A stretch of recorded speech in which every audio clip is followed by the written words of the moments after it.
नाज़रीन, माजी में इत्तेहादी रहने वाली जमातें, अहदो पैमा करने वाले सियासी खिलाड़ी अब सियासी मंजरनामे पर गुत्थम गुत्था नजर आ रहे हैं। वतन अजीज बदतरीन सियासी खलफशार की गिरफ्त में एक ही सवाल 400 कि आम इंतखाबात के बाद अगला तर्ज हुकूमत कैसा होगा।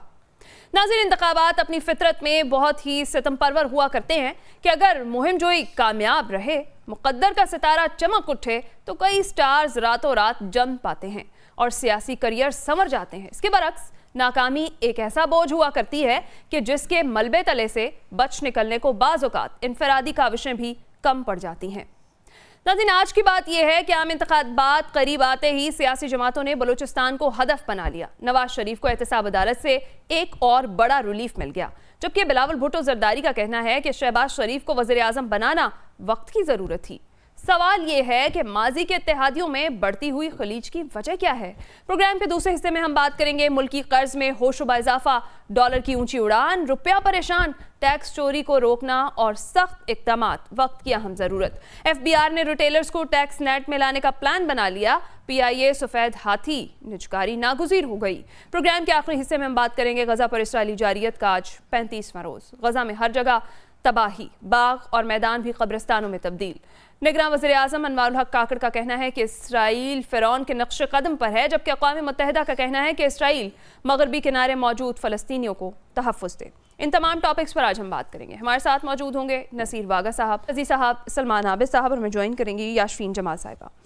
मैं आपसे आगाज़ करती हूँ। नसीर वागा साहब, जिस तरह से नवाज शरीफ साहब को एक और बड़ा रिलीफ मिला और अब तक जो कहा यही जा रहा है कि फेवरेट पार्टी वही ही हैं और जो पीपल्स पार्टी है इसके बरक्स शिकवा करती दिखाई दे रही है और वो ये कह रहे हैं कि कलेक्शन से मुल्क का नुकसान होगा और वही हाल होगा जो 2008 में किंग्स पार्टी का हुआ था। आप क्या कहेंगे? देखिए, हालात वाक़यात और जो फैसले हो रहे हैं, जो अदालतों से उनको रिलीफ मिल रहा है और बैरून मुल्क से आमद पर जो सिचुएशन सारी दुनिया ने देखी, किस तरह उनका बायोमेट्रिक एयरपोर्ट पर हुआ, वो उनको फैसिलिटेशन हुई और वो सहूलतें दी गई जो मेरा ख्याल है पाकिस्तान की तारीख़ में आज तक किसी को नहीं मिली। सोचा तो कुछ और जा रहा था, लोग तो बातें कुछ और कर रहे थे कि देखते हैं कि मियां नवाज शरीफ वापसी पर जेल जाते हैं, घर जाते हैं, अदालत जाते हैं, जाके अपनी ज़मानत कराते हैं। ना उन्होंने ज़मानत कराई, ना वो अदालत गए, कुछ भी नहीं हुआ। उनको एक और रिलीफ मिल गया कि जी इतने दिन बाद आप अदालत में आ जाए।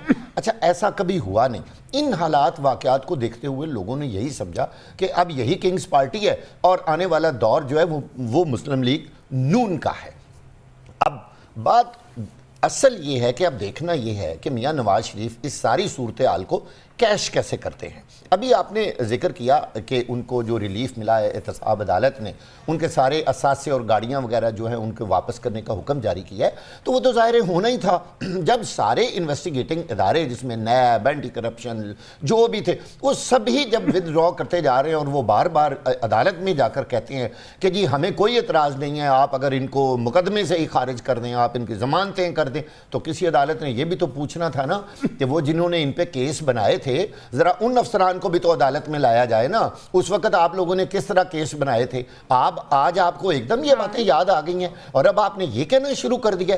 कभी ऐसा भी दुनिया में हुआ है कि वही इदारा देखिए, गवर्नमेंट बदल सकती है, सारा कुछ बदल सकता है, कम से कम नैब के अफसरान, कानून, ज़ाब्ते, वो चीज़ें तो नहीं ना बदल सकती, आइन तो नहीं बदल सकता ना।